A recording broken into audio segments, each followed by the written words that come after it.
প্রিয় ছাত্রছাত্রী বন্ধুরা, আমি তোমাদের অমিতাভ স্যার। সবাইকে আমার YouTube channel practical and theory ক্লাসরুমে স্বাগত জানাচ্ছি। পটাশিয়াম পার ম্যাঙ্গানেট এই যে কম্পাউন্ডটা, এটা নিয়ে অনেকেরই অনেক আকর্ষণ।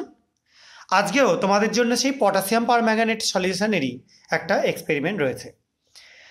আমরা এখান থেকে কিছুটা পটাশিয়াম পার ম্যাঙ্গানেট প্রথম যে মেটেরিয়ালটা রয়েছে তার মধ্যে কিছুটা যোগ করে দিলাম।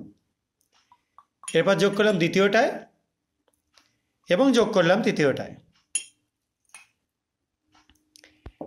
প্রথমটা কালার তোমরা দেখতে পেলে ইনস্ট্যান্ট একদম চলে গেল যোগ করার সঙ্গে সঙ্গে। পরেরটা কালার দেখতে পাচ্ছ আস্তে আস্তে কি হয়ে যাচ্ছে, ডিপ ইয়েলো অরেঞ্জ ভাব রয়েছে সামান্য, আর এটা দেখো ইয়েলো হয়ে গিয়েছে। যদি আমরা বেশ খানিকক্ষণ ধরে এটাকে নাড়াই আস্তে আস্তে কালারটা এটা অনেকটাই চেঞ্জ করে যাবে। আরও কিছুটা আমি কেএমের ওপর যোগ করে দিচ্ছি তিনটেতেই।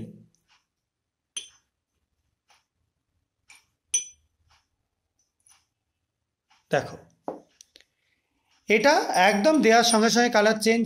এটা দেখো আবার কালার চেঞ্জ করছে, একটা কালারে চলে গিয়েছিল আবার চেঞ্জ করছে, আর এটা যেরকম আছে পুরোপুরি কালার চেঞ্জ করে যাচ্ছে।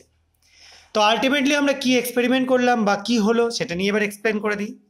আমি এখানে নিয়েছিলাম একটা অ্যাসিডিফাইড সালফাইড মানে র্যাডিকাল, যেখানে আমরা HCl এর মধ্যে কিছুটা Na2S দিয়ে রেখেছিলাম।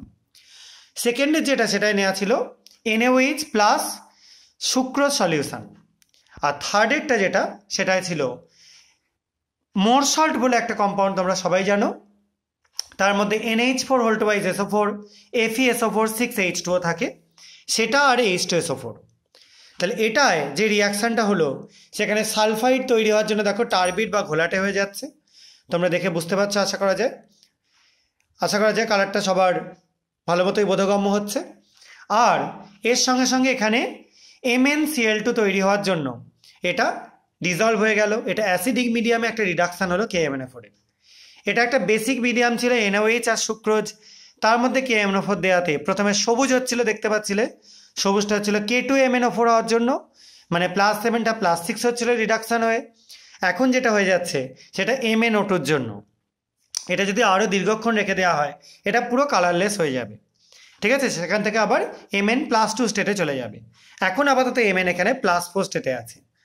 আর এখানে নিয়েছিলাম আমরা মোর সল্টের সলিউশন, যে সলিউশনের মধ্যে আমরা যখন পটাশিয়াম পার ম্যাঙ্গানেট দিলাম সেটা +7 স্টেট থেকে Mnটা একদম সরাসরি +2 স্টেটে চলে গেল, যার জন্য এরকম একটা কালারেশন তোমরা দেখতে পাচ্ছ। এখানে সবকটাই হলো রেডক্স রিয়াকশান, এবং এই রিয়াকশানগুলো দিয়ে আমরা খুব সহজেই KMnO4 এর বিহেভিয়ার চেক করতে পারবো। আশা করা যায় তোমরা বুঝতে পেরেছো। যদি তোমাদের ভালো লেগে থাকে চ্যানেলটা সাবস্ক্রাইব করো এবং ভিডিওগুলোকে লাইক ও শেয়ার করার চেষ্টা করো। আজকের মতো এটুকুনি। সবাই খুব ভালো থাকবে, সাবধানে থাকবে। বাই।